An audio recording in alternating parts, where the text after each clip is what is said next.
Ονομάζομαι Κουλουδή Βάσο. Εγώ είμαι ο Σαχαρίδης Κωνσταντίνος.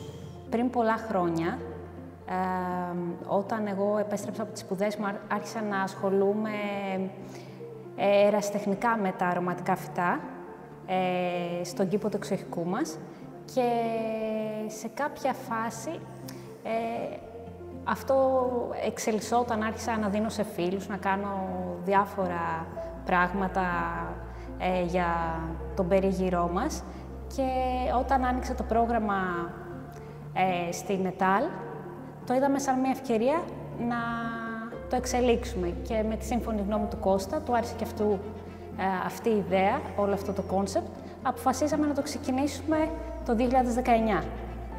Και το 2022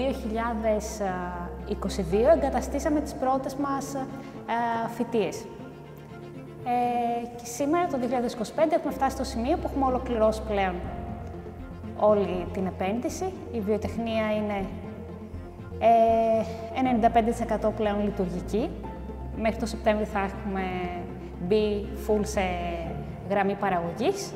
Ο λόγος που ενταχθήκαμε στο πρόγραμμα κυρίως ήταν ο οικονομικός, ώστε να μπορέσουμε να έχουμε μια βοήθεια στις εγκαταστάσεις, στις μεταποίησεις.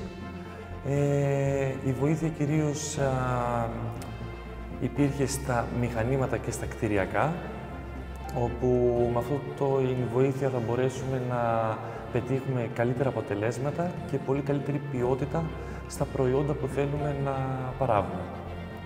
Τα μηχανήματα κυρίως είναι το ξηραντήριο, το οποίο είναι ένας μεγάλος φούρνος, ας πούμε, ο οποίος έχει δυναμικότητα 1 τόνου χλωρής δρόγης, που μέσα σε λιγότερο από 3 μέρες μπορεί να μας αποξηράνει στις καλύτερες δυνατές συνθήκες, σε σταθερές συνθήκες, υγρασία, θερμοκρασία, ώστε να μας βγάλει το τέλειο αποτέλεσμα.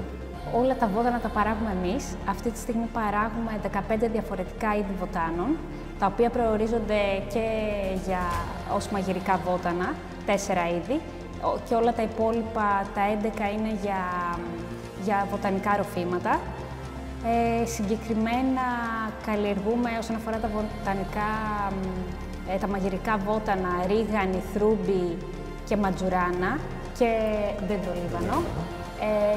Και μετά τα υπόλοιπα είναι πάρα πολλά, αλλά το signature herb μας είναι το τσάι του βουνού, που αυτοφύεται στη Λέσβο και στο βορειοανατολικό Αιγαίο. Αυτή τη στιγμή το συγκεκριμένο είδος έχει κηρυχθεί ως κινδυνεύον, λόγω της αλόγιστης συλλογής του στα βουνά. Και έτσι αποφασίσαμε να το διασώσουμε μέσα από την καλλιέργεια. Λοιπόν, πέρα από την αξία που έχουμε δώσει μέσα από τη μεταποίηση που θα δώσουμε σε όλα αυτά τα αρωματικά φαρμακευτικά φυτά, μέσα από τη μεταποίησή τους, το αντίκτυπο θα είναι και όλο εδώ το project είναι ανοιχτό στο κοινό. Θα είναι ένα επισκέψιμο αγρόκτημα, όπου θα μπορούν να το επισκέφτονται όποιος τον ενδιαφέρει το συγκεκριμένο τομέας και θέλει να μάθει και να εκπαιδευτεί πάνω στις χρήσεις των αρωματικών φαρμακευτικών φυτών. Επομένως, θα προσφέρει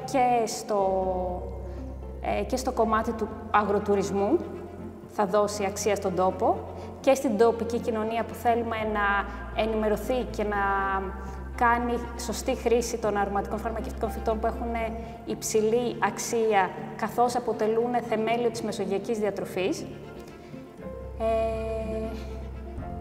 Αυτά.